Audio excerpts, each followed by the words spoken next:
Bismillahirrahmanirrahim. Assalamualaikum warahmatullahi wabarakatuh.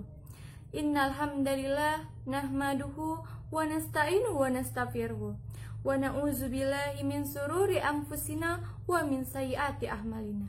May yahdihillahu fala mudhillalah wa may yudhlilhu fala hadiyalah.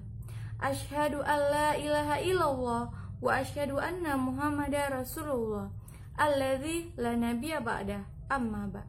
Yang pertama-tama dan yang paling utama, marilah kita ucapkan puji dan syukur kita kepada Allah Subhanahu wa Ta'ala, yang mana Ia telah memberikan kita nikmat, baik nikmat iman, Islam, dan juga kesehatan.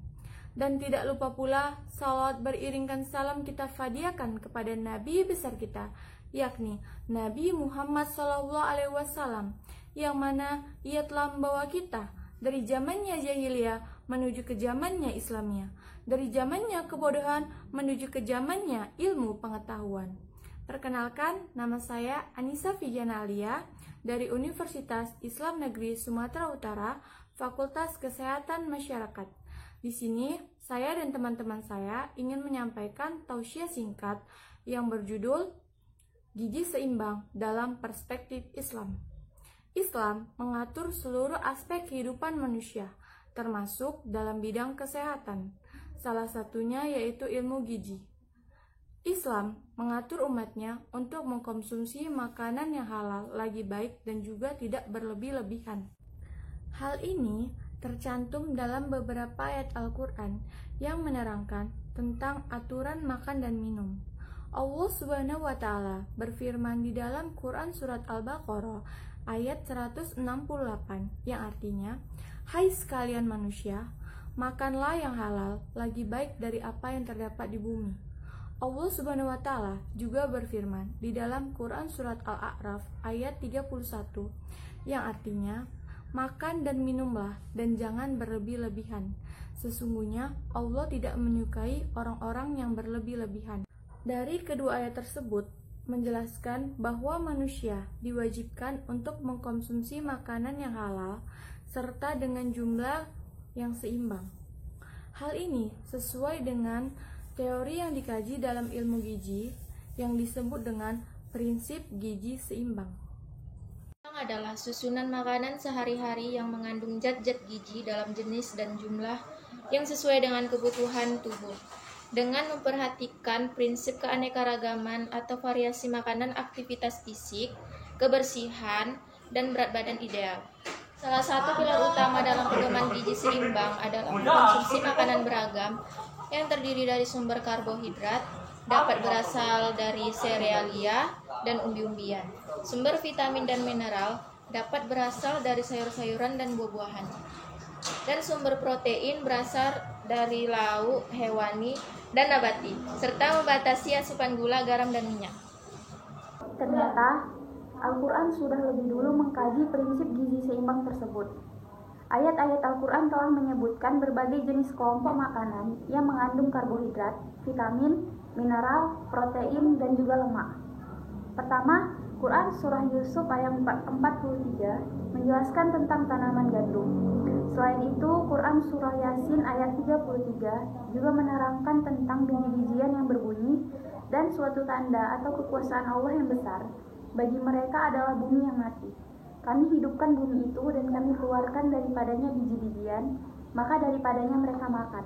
Tanaman gandum dan biji-bijian yang termasuk dalam kelompok pangan serealia mengandung sumber karbohidrat.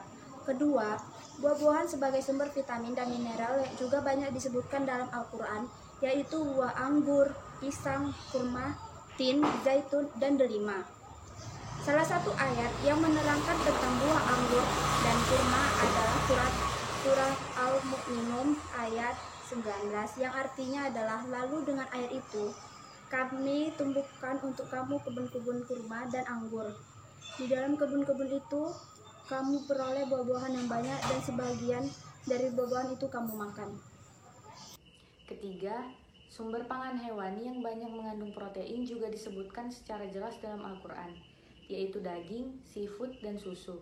Ayat Al-Quran yang menerangkan tentang daging adalah Quran Surah Al-An'am ayat 142-144, Quran Surah Al-Maidah ayat 1 serta Quran Surah Yasin ayat 72 yang berbunyi, dan kami tunjukkan binatang-binatang itu untuk mereka, maka sebahagiannya menjadi tunggangan mereka dan sebahagiannya menjadi makanan mereka. Sementara itu, Quran Surah Fatir ayat 12 menjabarkan tentang makanan laut, sedangkan susu dituliskan dalam Quran Surah An-Nahl ayat 66.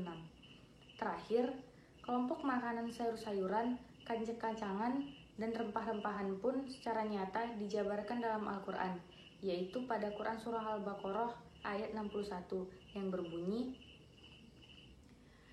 A'udzu billahi minasy syaithanir rajim.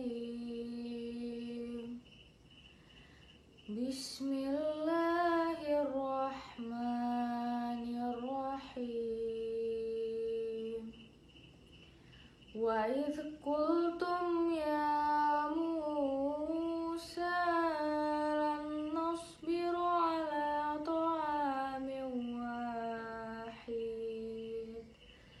Yang artinya, hai Musa, kami tidak bisa sabar atau tahan dengan satu macam makanan saja.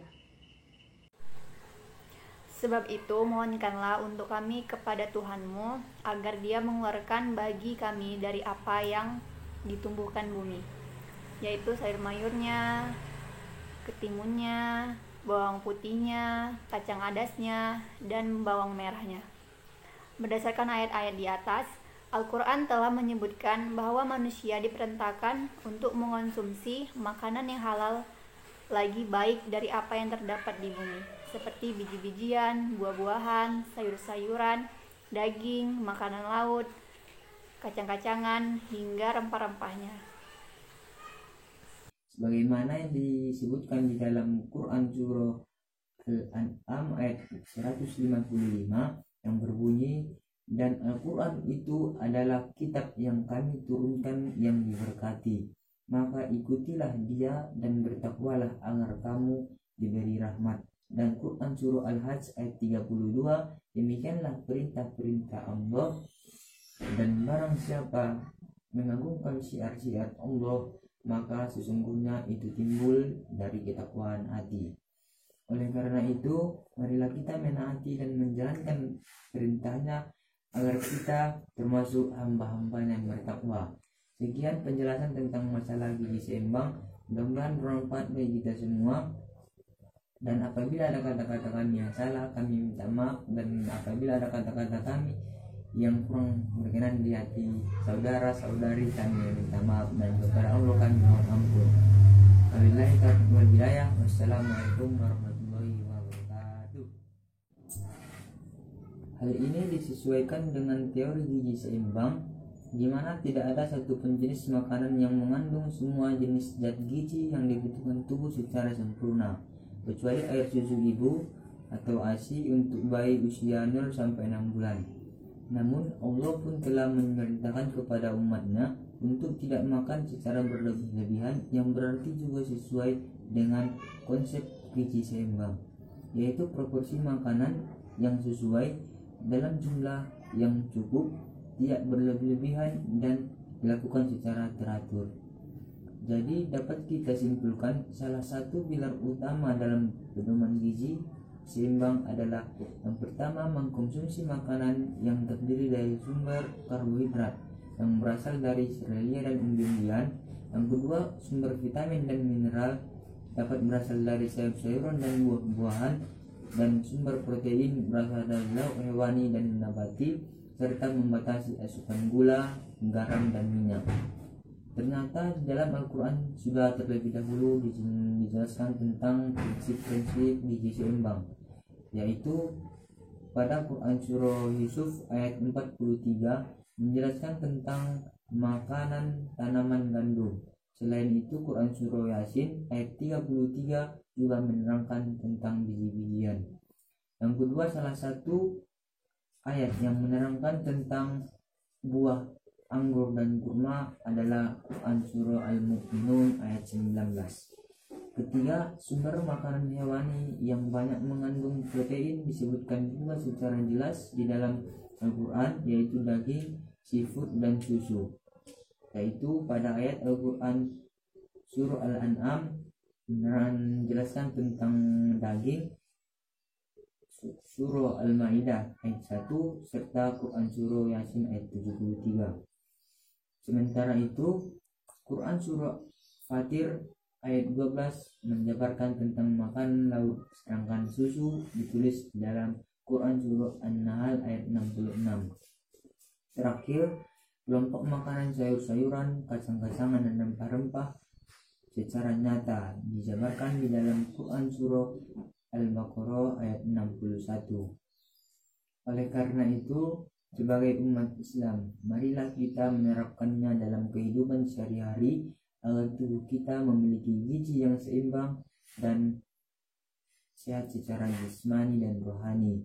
Dan sebagai umat Islam yang beriman, sebagaimana yang disebutkan di dalam Quran surah Al-An'am ayat 155 yang berbunyi, dan Al-Quran itu adalah kitab yang kami turunkan yang diberkati, maka ikutilah dia dan bertakwalah agar kamu diberi rahmat. Dan Quran surah Al-Hajj ayat 32, demikianlah perintah-perintah Allah, dan barang siapa mengagungkan syiar-syiar Allah, maka sesungguhnya itu timbul dari ketakwaan hati. Oleh karena itu, marilah kita menaati dan menjalankan perintahnya agar kita termasuk hamba-hambanya yang bertakwa. Sekian penjelasan tentang masalah gizi seimbang. Mudah-mudahan bermanfaat bagi kita semua. Dan apabila ada kata-kata kami yang salah, kami minta maaf. Dan apabila ada kata-kata kami yang kurang berkenan di hati saudara-saudari, kami minta maaf. Dan kepada Allah kami mohon ampun. Wabillahi taufiq wal hidayah. Wassalamualaikum warahmatullahi wabarakatuh.